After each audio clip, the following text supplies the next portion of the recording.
This happened to me about 6 months ago during a week off from work. I'd been stuck at home all day due to heavy rain and a thunderstorm. It was one of those days when the sky wouldn't stop crying, and when it finally did, it was past afternoon. I hadn't eaten much and started craving something salty. Specifically, I wanted a can of Pringles and maybe a pack of smokes. I live alone, and that too in a quiet neighborhood, so I decided to simply drive to the closest gas station, about 5 minutes away, and quickly grab what I needed. The gas station was almost empty. The streets were deserted, and the street lights were flickering from the rain.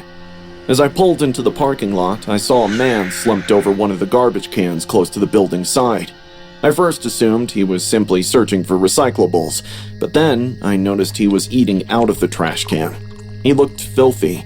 His hair was matted down to his face, and torn layers of drenched clothes were sticking to his skin. He didn't seem drunk or high, just off. His movements were strange, sometimes too calm and other times too predatory. He noticed me as I walked past him, but didn't say anything. I walked in, grabbed my can of Pringles and a pack of smokes. It probably took a minute to pay. The cashier didn't acknowledge me. He just fixed his gaze on his phone screen. Once I was done, I came out holding the Pringles in one hand and the smokes in the other. The homeless guy stood exactly where I last saw him. "Hey, you got any money?" he asked. Although he spoke in a low voice, I felt uneasy about the forced politeness in his tone. I said, "Sorry, I got nothing," and hurried around him. I got in my car and turned on the engine. I was about to drive away when a loud thud appeared on the hood. The crazy man jumped on my car. He began yelling and pounding his fists on the windshield and screamed something I couldn't understand.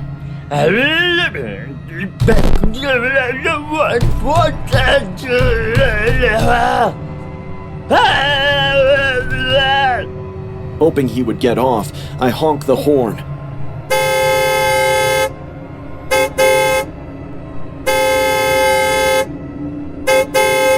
But he casually rolled off and stood in front of my car as though he was planning to create some sort of act. I looked back at the cashier inside the store, hoping for some help, but he had headphones on and was facing his back at me. Suddenly, the homeless guy did something that I didn't see coming. He fell backward and began laughing hysterically. His coarse, high-pitched laughter echoed into the night.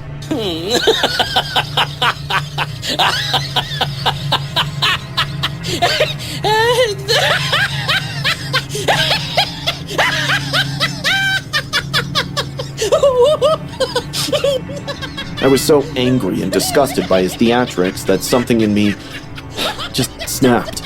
I don't know what came over me. Perhaps it was a surge of panic, guilt, or sheer anger that compelled me to accelerate. There was a sickening crunch followed by a scream. I didn't stop to check on him. I just drove straight home, trembling the whole time. I couldn't believe what I had done. I kept telling myself he'd just gotten a little bruised. Maybe I didn't hit him as hard as it felt. Still, I knew deep down I had screwed up. I struggled to fall asleep that night. The storm had resumed, louder than it had before. I woke up at 2 a.m. to find the house whistling with wind. I became worried that I might have left the living room window open. I got down and the window was open. I reached to close it and found wet, bloody footprints from the window leading to my kitchen. An unknown fear crawled under my skin. Slowly, I turned and followed the prints. On the top of the kitchen counter, I saw that same homeless man. His skull was cracked and tilted in one direction. His face had the sickest smile, with one eye appearing to be pushed somewhat forward. From his scalp, blood spilled onto the floor. He cast a silent glance at me, and everything went dark. I woke up on the floor the next morning. I jumped to check the bloody footprints, but to my shock, there wasn't a single spot of blood in my house. There was no sign anyone had come in. I convinced myself it was a nightmare. Maybe the stress had gotten to me, or my mind had tried to cope with what I'd done to the guy. 3 days later, I was having coffee when the local news played in the background. Less than 2 miles from the gas station, cops have found a man's body near a ditch off the highway. The victim had a massive skull fracture and had apparently tried to walk with the injury before collapsing and dying. They said he was likely hit by a vehicle. There were no witnesses, and the security cameras at the nearest gas station had been out for weeks due to water damage. They showed a blurred-out photo of the victim, and even with the censorship, I recognized the filthy jacket, the patchy beard, and the wild eyes. It was him. No one had come knocking on my door. There were no cops, no questions. But I never went back to that gas station again, and I never left my windows open during a storm. Sometimes, during thunderstorms, I think I hear something in the kitchen. Not footsteps exactly, but a soft, wet, dragging sound.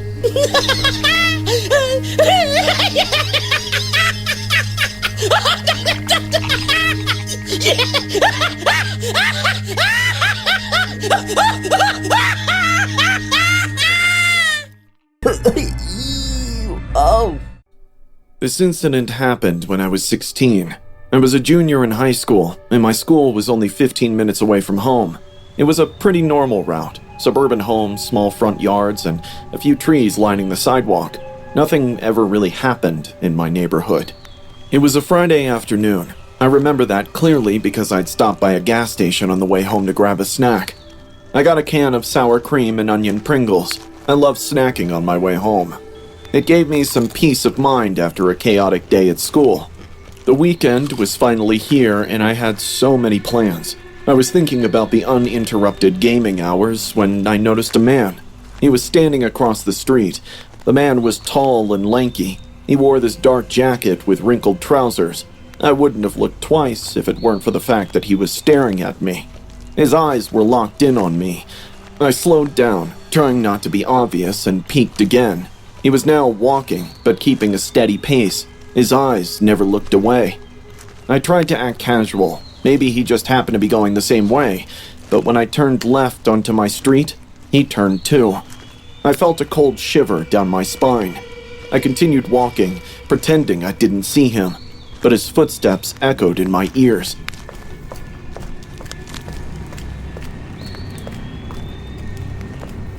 I was halfway to my block when I felt him changing sides. I turned around quickly, trying to look confident, and that's when he stopped. He was right behind me, maybe 10 feet away. His eyes were wide, and his face was expressionless. Then, in the creepiest voice I've ever heard, he asked, "Can I have some?" I blinked, confused. "What?" He pointed to the can of Pringles in my hand. "Can I have some? I've been watching you eat them." I stood clueless, like I'd forgotten to speak. He was neither laughing nor smiling, which hinted this wasn't some silly joke. It was this weird, calm face, like he really meant it. "No, and you're creeping me out, man. You've been following me," I said. He suddenly smiled. I took a few steps back. Something about his smile told me he's about to snap. I turned and booked it. I didn't look back. I ran as fast as I could and only stopped when I got home. I told my dad about the guy. Seeing me panting and coughing, he got all worried. He went outside to check, but the man was nowhere to be found. We both kind of shrugged it off, thinking he was just another homeless weirdo. But that night, something happened that still haunts me in my sleep. It was around 2 a.m. when I woke up. At first, I didn't know why. Something just felt off. My room was in absolute silence, but then I heard a soft crunch. It was faint, but it was coming from a close distance. Another crunch, and then another. I sat up in bed and looked toward my window. I kept it open just a crack for ventilation, and I could sense a shadow on the curtains. I got up slowly and walked over to the window. I slid the curtains to get a good look, and the moment I stared outside, my heart stopped. There's a big old tree next to me, probably 5 feet away, and sitting on one of those thick branches about level with my room was that man. The same man who asked for my Pringles. He was sitting there, legs hanging off the side, holding a can of Pringles. My flavor, sour cream and onion. He was eating them slowly, staring straight at me like he was showing off, and he was smiling this time.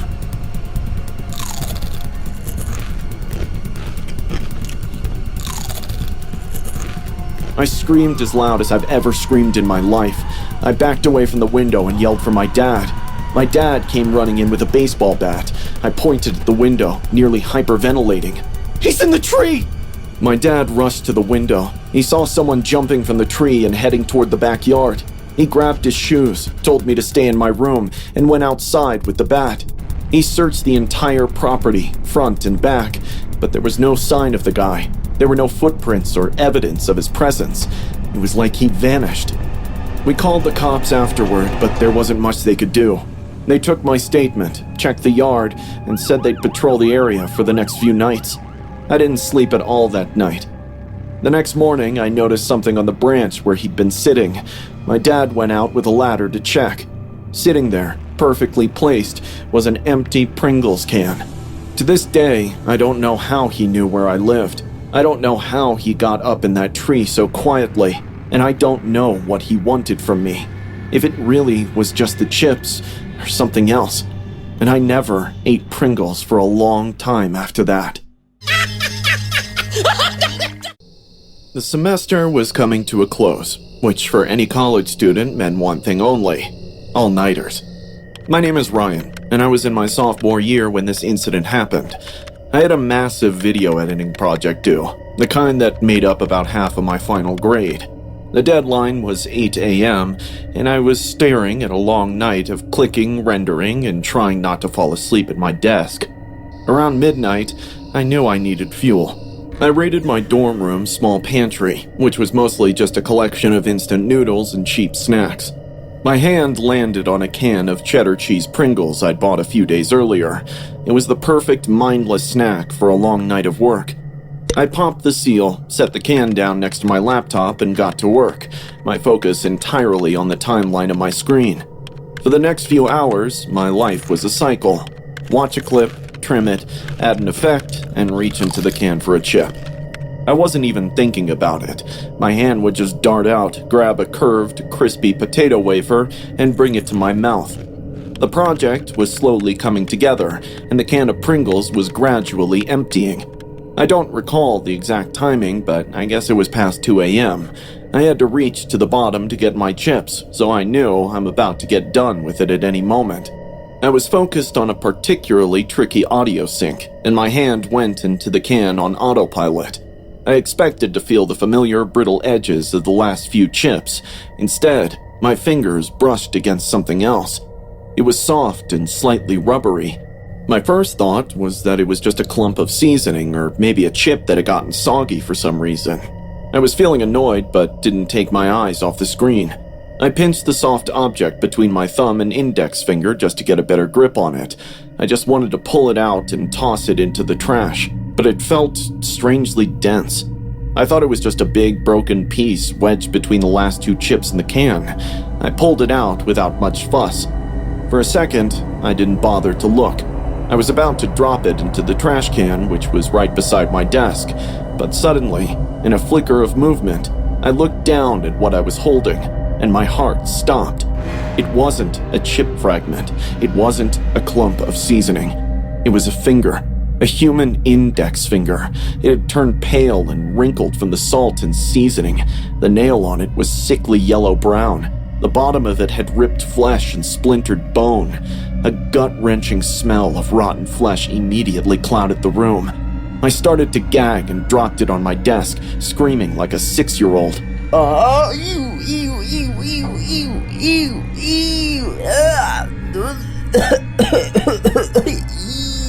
oh. I shot back in my chair, watching the severed finger lying on my desk, curled between a pen and a stray paperclip. I was on the verge of vomiting all over my carpet. My hands were shaking so badly I could hardly unlock my phone. When I managed to calm down, I dialed 911. The police arrived a short time later. I think they were skeptical at first, probably thinking it was some kind of prank. But when they saw the finger, their expressions changed. They never thought they'd find a rotten human finger inside a Pringles can. They took my statement, collected the can and its horrifying contents, and left. I couldn't work on my project anymore after that. I just sat there, staring at the space on my desk where the finger had been until the sun came up. About a week later, a detective called me. He told me they had found out what had happened. A worker at the Pringles factory had lost his finger in a piece of machinery. They had run his DNA and it was a match. The detective said the factory owner knew about the accident, but he didn't want to stop the production.